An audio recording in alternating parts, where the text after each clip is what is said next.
Hello, ito po ang ating aralin pang Mathetes, lesson number 20.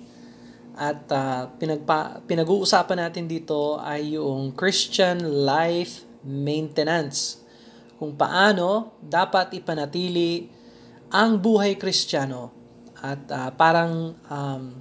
pag binigyan nating pansin ang buhay natin bilang Kristiyano, ang testimony natin, ang lakad natin sa Panginoon, ito ay magre-resulta ng espiritual na pamumunga sa buhay natin bilang Kristiyano. At nangangailangan po na panatilihin natin ito araw-araw dahil araw-araw ang Diyos ay kumikilos sa ating buhay at Siya ang gumagawa ng paraan para tayo ay maging katulad ng Panginoong Jesucristo. God wants us to be Christ-like in our character, in our thinking, in our mind, in our heart, in our reaction. We can bring glory to God when we maintain a close walk with the Lord. Christian life maintenance ang pinag-uusapan natin. Last week, lesson 19, introduction sa Christian life maintenance. Ngayon, titingnan natin ang mga bagay-bagay na binigay sa atin ng Diyos upang maging maayos ang pagpapanatili natin ng buhay Kristiyano. At unahin natin ang pinaka-importanteng bagay na binigay sa atin ng Diyos upang manatili ng mahusay ang ating lakad bilang Kristiyano. At ito ay ang ating banal na Biblia, ang ating banal na kasulatan, ang salita ng Diyos. Ito ay napaka-importante. Ang King James Bible natin, napaka-importante. At kung wala kayong King James, kuha kayo ng King James. At pwede kayong humingi, no? At maging ligaya namin na magbigay sa iyo ng King James Bible. Kung wala, pwedeng gamitin ng Tagalog. Tinatagalog ko naman talaga yung Bible para maunawaan natin. At hindi na ho natin pwedeng bigyang diin ang katotohanan na ang Biblia ay ang tunay na napaka-importanting bagay na binigay sa atin ng Diyos. Ang Biblia ay nakabahagian ng dalawang bahagi, lumang tipan o yung matandang tipan at saka yung bagong tipan. Ito ay buong-buo na isinulat ng Diyos na nagbibigay ng linaw at pahayag sa tao patungkol sa layunin ng Diyos. Wala na hong iba pang aklat na katulad ng Bible na kung saan ipinapahayag ng Diyos ang kanyang layunin. Kaya napakahalaga na basahin natin ang salita ng Diyos. So, isa sa mga bagay na binigay sa atin ay ang salita ng Diyos. At ang lesson 20 ay kung paano pwede basahin ang Biblia para ito ay magkaroon ng kabuluhan sa ating buhay bilang Kristiyano. Maaari hong basahin ang Biblia pero hindi ito nagiging epektibo sa atin kung hindi natin binabasa ng mahusay o ng taimtim o binibigyang pansin. Kung nagmamadali lang tayo or hindi tayo nagbabasa, na hindi magandang wala hong magandang nangyayari sa Kristiyano na iniiwan niya na sarado ang Bible niya. Okay? So, paano basahin ang Biblia na kung saan magkaroon ito ng kabuluhan sa ating buhay personally.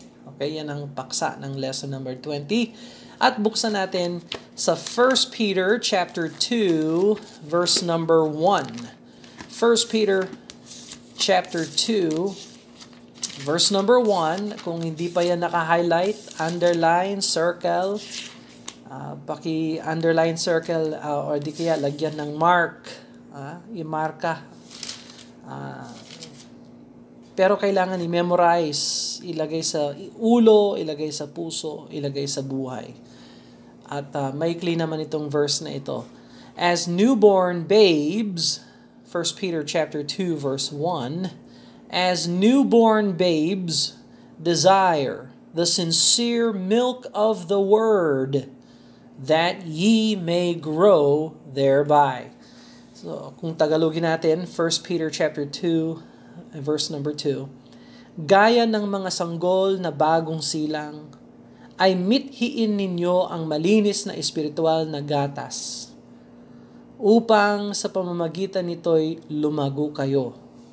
Okay? So, dito, ang salita ng Diyos ay ihinalin tulad sa pagkain. Yung purong gatas ng salita ng Diyos, no? Ang salita ng Diyos ay parang pagkain ho yan. Hindi ho kayo magiging maliksi o masigla kung hindi kayo kumakain. At alam nyo naman, yung pagkain, pag hindi naman tama ang kinakain, talagang hindi magiging malusog ang katawan. Kung puros matatamis na lang kinakain, mga mantika, alam mo naman mga Pilipino, no? Puros prito. Okay, so kung hindi mo inaalagaan, ang ilinalagay mo sa katawan mo, magiging mahina ka o magkakaroon ka ng problema sa kalusugan. Mas higit na mahalaga ang kinakain ng Kristiyano, yung salita ng Diyos, para sa espiritual niyang kalusugan. So, mahalaga po 1 Peter chapter 2 verse number 2. 1 Peter chapter 2 verse 2. I-correct ko lang muna yung notes. 1 Peter chapter 2 verse 2. As newborn babes, desire the sincere milk of the word, that you may grow thereby. Okay, so hindi lang hinalintulad ang salita ng Diyos sa pagkain, pero tingnan mo ang Psalm 119 sa Lumang Tipan. Psalm 119 verse number 105. Psalm 119 verses 105. At ang sabi ng Bible, ang salita nyo ay katulad ng ilaw na nagbibigay liwanag sa aking daan.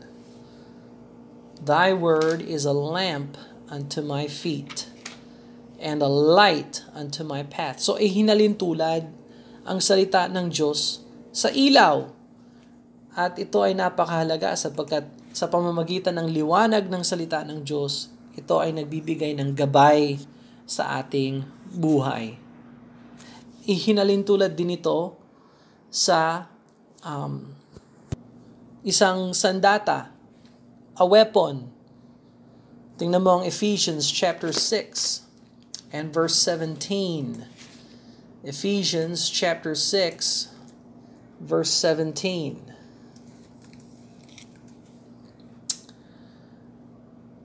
Ang sabi ng Bible, isuot ninyo bilang helmet ang tinanggap ninyong kaligtasan at gamitin nyo bilang espada ang salita ng Diyos na kaloob ng banal na Espiritu. So, ang salita ng Diyos dito ay ihinalin tulad sa isang espada o tabak. The sword of the Spirit, sabi ng Ephesians chapter 6 verse 17. So, ihinalin tulad siya sa isang sandata na kung makikipagdigmaan ka kay Satanas sa pita ng laman, kagustuhan ng laman, kung makikipagdigmaan ka sa kamunduhan, kailangan meron kang sandata. At ang salita ng Diyos ay ang ating sandata. So, napaka-importante, ano? Ang salita ng Diyos ay hinalintulad sa equipment. Ano yung equipment? Kagamitan.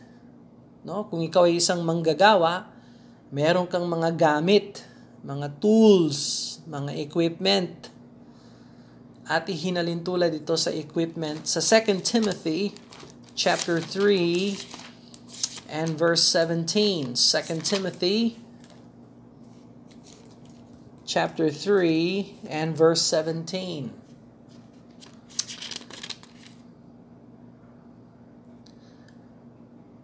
Sabi ng Bible, para maging handa sa lahat ng mabubuting gawa ang naglilingkod sa Diyos. So ito ang layunin, no? Isa sa mga layunin ng salita ng Diyos, yung naglilingkod sa Diyos ay maging handa sa lahat ng mabubuting gawa.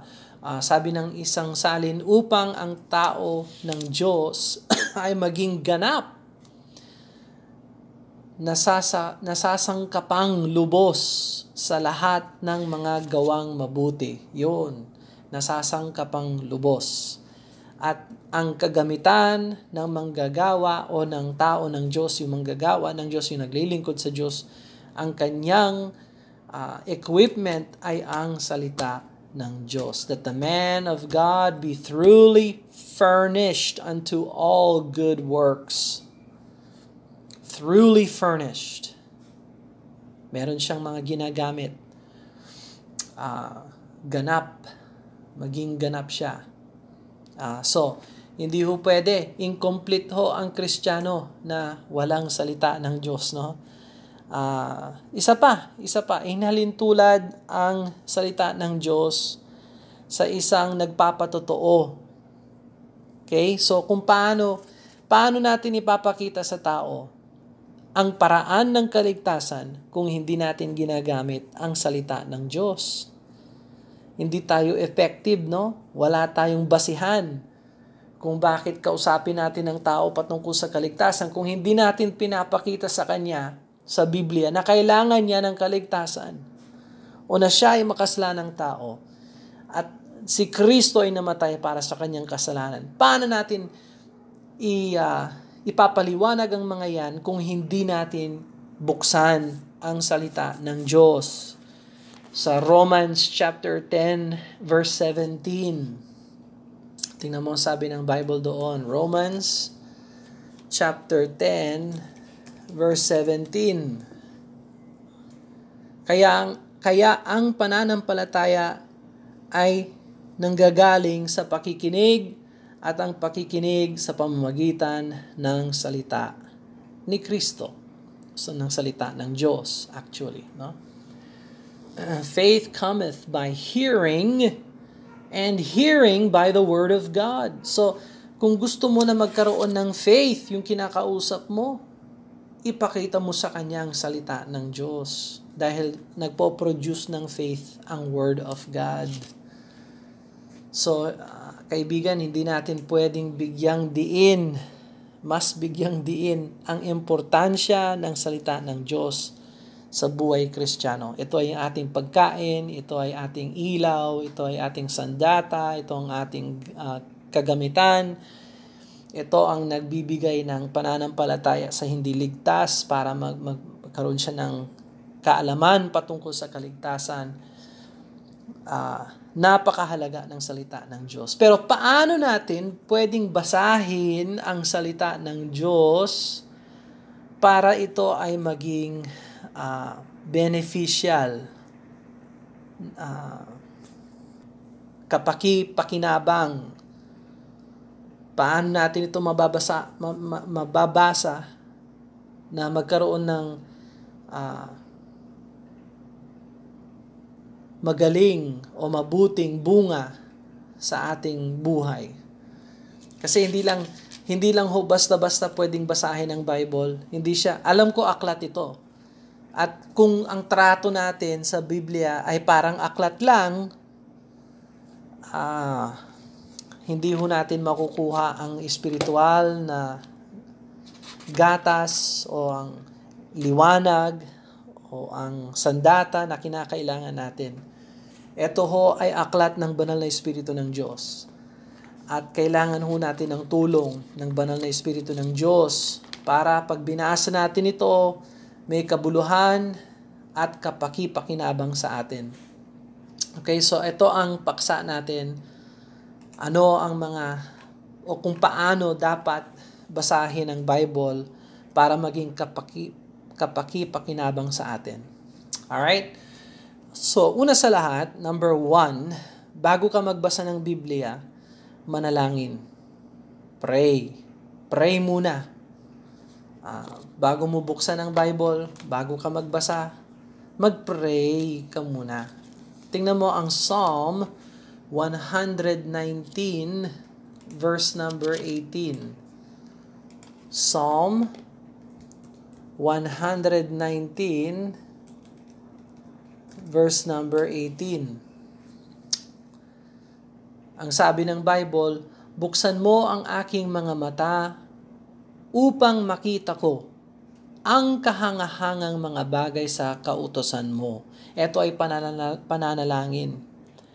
At ang nagsulat ng salmo na ito, yung awit na ito, sabi niya, kumbaga, nananalangin siya sa Diyos at sinasabi niya, open thou mine eyes, that I may behold wondrous things out of thy law.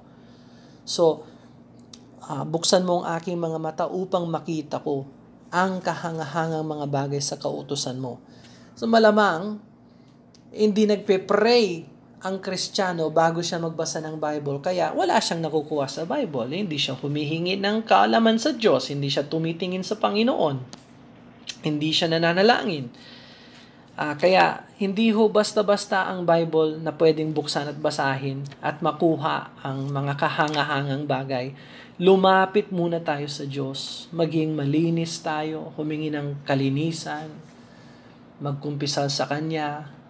Kilalanin siya, humingi tayo ng pabor sa Kanya, grasya, pagpapala sa Kanya, at humingi tayo ng tulong.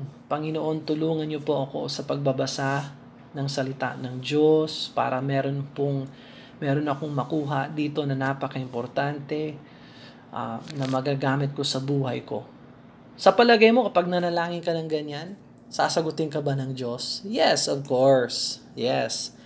So, kung gusto mong basahin ang Biblia na may kabuluhan, una sa lahat, manalangin. Number 2, basahin.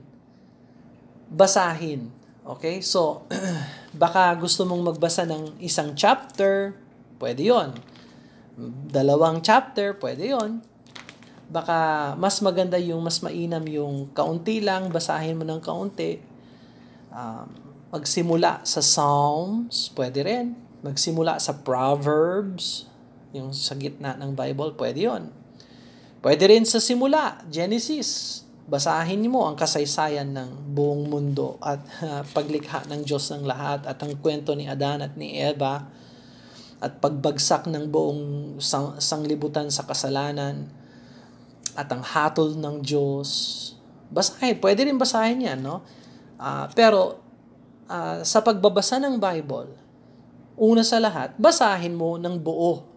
Yung talata, maybe yung chapter, basahin mo ng buong buo. Huwag mong, pag may halimbawa, meron kang binabasa sa Bible, huwag mong laktawin. Ano ba yan? Laktawan o laktawin? Malay ko. Well, don't skip a chapter. Don't go from one book to another book. Magdesisyon ka. Basahin ko lang Mark. Basahin ko ang Matthew. Basahin ko ang mga liham ni Pedro. Baka yung mas maikli, yung liham na lang ni Juan. Yun. Kahit anong basahin mo sa Bible, magiging makabuluhan yan sa'yo kung wag kang maglaktaw. Basahin mo ng diretso. Okay? So, una, mag-pray. Pangalawa, basahin. Ang dapat basahin, no? Pangatlo, para pag nagbabasa ka ng Bible, may kabuluhan. Pangatlo, napakahalaga, pag-aralan mo yung mga binabasa mo. May mga salita dyan na hindi mo naunawaan. Ulitin mong basahin uli. Paminsan, gumamit ka ng dictionary. Mahalaga rin yun. Baka meron kang cellphone, pwede mo na lang ilagay sa Google kung ano yung ibig sabihin ng salita na yan para magkaroon ka ng kabuluhan, no? Background information, baka kailangan mo ng background, ano itong chapter na ito, anong nangyayari, no, sa kwento o sa kapaligiran ng binabasa ko. Ano yung mga sinasabi ng verses sa taas at verses sa ilalim. Nagkakaroon ka ng opportunity na pag-aralan ang salita ng Diyos. Subukan mo na pag-aralan ng salita ng Diyos at makikita mo, lalawak ang iyong pangunawa at makukuha mo ang spiritual na instruction ng Panginoon. Okay, so pray, read, study. Number 4, repeat, read. Repeat, read, or reread. Yun ang ibig sabihin ng reread. Repeat, read. Paminsan, kailangan basahin uli. Okay, so halimbawa, sasabihin natin, babasahin ko ang 3 John, yung ikatlong liham ni Apostol Juan sa likod halos ng Bible. 3 John, napakaikli naman ng 3 John. 14 verses lang ang 3 John. So, pag nabasa mo yung buong liham ni Juan, yung ikatlong liham ni Juan na 14 verses lang, nagpray ka, nagbasa ka, pinag-aralan mo itong mga salitang ito, may mga nasuri ka, sinusuri mo yung mga words na ganyan, basahin mo uli ang 3 John. Pero sa pagbabasa mo uli ng 3 John, dagdagan mo ang dapat bigyan mo ng pansin. Sa pagbabasa uli, ilagay mo yung sarili mo doon sa liham at pag-isipan mo yung mga pangangailangan mo. Ano ang mga kailangan ko na matuto dito sa liham ng 3 John? Halimbawa lang, okay? Pwede mo rin isipin, ano ang turo sa akin ng Diyos? O ano ang tinuturo ni 3 John patungkol sa Diyos? Ano ang tinuturo ni 3 John patungkol sa tao? Ano ang tinuturo ni 3 John patungkol sa kaaway natin na si Satanas? O ang kamunduhan? O ang laman ng tao? Ano ang tinuturo ni 3 John patungkol sa pakikitungo ko sa kapwa-tao, sa kapatiran, sa simbahan, sa iglesia? Meron bang mga pangako sa 3 John na pwede kong i-highlight or i-memorize? Meron bang mga meron bang mga alituntunin na dapat sundan sa 3 John? Meron bang utos na dapat gawin? Ito ay makukuha mo pag binasa mo ulit. Okay, so pag natapos mong basahin, 14 verses lang, basahin uli na ngayon naghahanap ka ng ibang layunin. So yun ang read. Pray, read, study, reread ulit. Okay, tapos number 5, select. Pumili ka ng mga katotohanan na nababasa mo na nagbibigay sa iyo ng encouragement.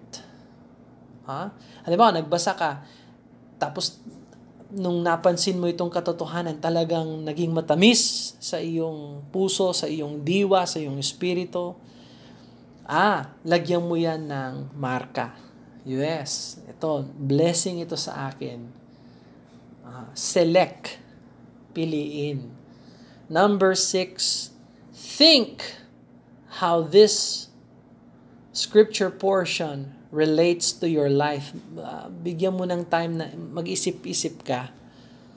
Paano ko isasabuhay ang katotohanan ng salita ng Diyos na natuklasan ko noong binasa ko uli ang salita ng Diyos? So, application yun, no? Isipin natin ng mabuti. Paano ko pwedeng dagdagan itong katotohanan ng salita ng Diyos sa buhay ko. Okay? At pang-7, pray again. Ito yung repray. Pwedeng sabihin, repray, hindi replay, ha? Repray. Pray again, asking God to help you apply this truth to your life. So, pagkatapos ng pagbabasa ng Bible, pag-aaral, pagbasa uli, pagselekta ng mga katotohanan, pag-isip-isipan ang mga katotohanan kung paano ilagay sa buhay, bago matapos ang lahat, manalangin uli. At ngayon, humingi ng tulong sa Diyos. Lord, paano ko pwedeng sa buhay ang katotohanan na ipinakita mo sa akin? So, yan ang mga pamamaraan. Yan ang 7 na pamamaraan na pwedeng gawin kung paano basahin ang salita ng Diyos para may kabuluhan sa iyong buhay. So, ganun pala, ang pagbabasa ng salita ng Diyos, hindi ho yan basta-basta. Kaya sa church, sa simbahan, for example, lahat nakikinig sa salita ng Diyos o dapat nakikinig sa salita ng Diyos. Pero bakit yung iba sumusulong sa Panginoon, yung iba ay hindi sumusulong? Pareha silang nakakarinig ng salita ng Diyos, pero ang Kristiyano na surrender, ang Kristiyano na ina-apply niya yung pananampalataya niya sa buhay niya, yon ang Kristiyano na lumalago. At yung Kristiyano na nakakarinig ng salita ng Diyos pero hindi inilalagay sa buhay ang salita ng Panginoon, never na sumusulong sa pananampalataya ang ganong Kristiyano. Never. So, delikado nga actually yung alam mo ang salita ng Diyos pero wala kang ginagawa patungkol doon. Napaka-importante yun. Napaka-delikado yun. Hindi yun ang layunin ng Diyos, no? Binigyan tayo ng aklat ng Panginoon upang suriin ito, pag-aralan ito, basahin ng may kabuluhan.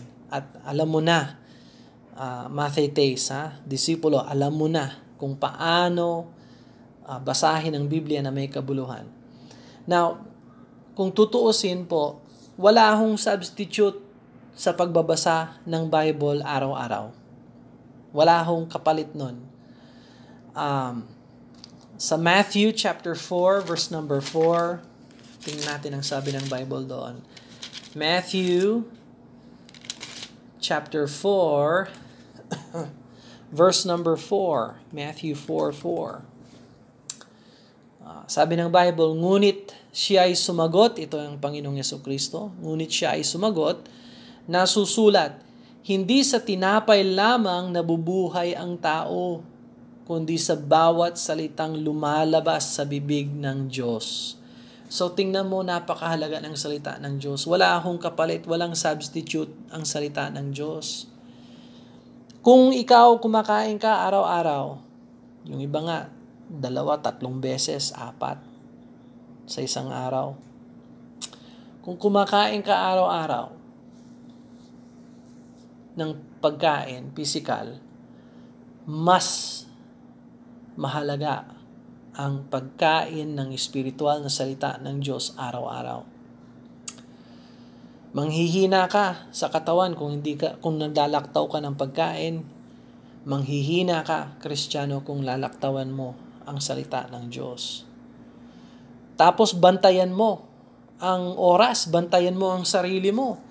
Pansinin mo, kapag time na dapat na magbasa ng salita ng Diyos, napakaraming yung mga nakakagambala, yung kaguluhan, no? May mga paglilibang na ginagawa ng tao, imbis na magbasa ng salita ng Diyos, naglilibang na lang kung ano-ano na lang ginagawa, no? Kaguluhan ng isip, hindi siya nakatutok, no? Hindi siya nakapokus sa salita ng Diyos, tambak ng gawa, o nag-iimbento ng gawa para lang may gawin. Wala akong kapalit sa pagbabasa ng salita ng Diyos at dapat bantayan natin ang oras natin. Ito ay napakahalaga. Bantayan ang oras natin na tayo'y nananalangin at nagbabasa ng Bible araw-araw. Okay? Well, yan po ang lesson number 20. Paano basahin ang Bible ng may kabuluhan. Sa susunod na lesson, 21, pag-aaralan natin paano mauunawaan ang banal na kasulatan. Paano maunawaan ang Holy Bible. How to understand the Holy Bible. Meron pwedeng gawin para maunawaan natin ang salita ng Diyos. Pero sa ngayon, paano basahin ang salita ng Diyos ng may kabuluhan. Alright? Assignment para sa inyo. Mag-pray muna tayo before the assignment. Okay? Hingi tayo ng blessing sa Panginoon. Lord, salamat Panginoon sa kabutihan po ninyo sa amin, Lord, na kung saan maaari po kaming lumapit sa inyo, alang-alang kay Jesucristo dahil sa kanyang dugo. Kami po ay malinis sa kasalanan, nililinis po ninyo, at buong-buo ang kumpiyansa namin sa inyo, Lord, na dahil kay Kristo, kami po ay malinis sa inyong harapan. Hindi po kami karapat-dapat. Kung tutuusin, kami po ay makasalanan. At Lord, alam po namin na mahal niyo po kami at binigyan niyo po kami ng mas higit pa sa ginto, mas higit pa sa pilak, mas higit pa sa kayamanan ng sanglibutang ito, ang salita ng Diyos. At kami po ay nagpapasalamat. Turuan niyo po kami, tulungan niyo po kami na basahin ito ng may kabuluhan araw-araw. At kami po hindi makakalimot na magbigay sa inyo ng pasasalamat at pagpupuri dahil sa inyong kabutihan sa amin. Salamat, Lord.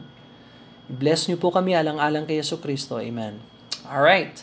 So, assignment para sa aralin pang Matthew Taste number 20. Nagbasa na kayo ng Psalm. Tingnan ko nga ito. Itong Psalm. Psalm chapter 1. Yung pinakaunang Psalm. At basahin ang Psalm 23. Okay? Psalm 23. Patuloy tayo sa Psalm. At gawin nyo yung mga steps na pinag-usapan natin. Mag-pray, magbasa, pag-aralan, basahin uli na merong naghahanap tayo ng emphasis. Anong tinuturo nito patungkol sa Diyos? Anong tinuturo ito patungkol sa sarili natin o sa tao? Anong tinuturo nito patungkol sa kalaban natin, sa kaaway natin? Ano ang tinuturo nito? Anong mga katotohanan na nakikita natin dyan? So, basahin uli. Select truth. So, pumili kayo ng, I would say, last time sabi ko 10 na katotohanan sa Psalm 1. 10 uli na katotohanan na blessing, hindi lang katotohanan, pero kung ano yung mga blessing na nakukuha mo sa Psalm 23, ilista mo, okay? Select truth or select blessings na talagang kinakausap ka ng Panginoon. Isulat mo yon. Gusto kong makita 10 uli. Alright? Tapos pag-isipan kung paano ilagay sa buhay. Tapos mag-pray uli. Okay? So, yan ang assignment para sa lesson number 20. Alright. God bless you. Salamat sa pakikinig. Sa ulitin. Goodbye.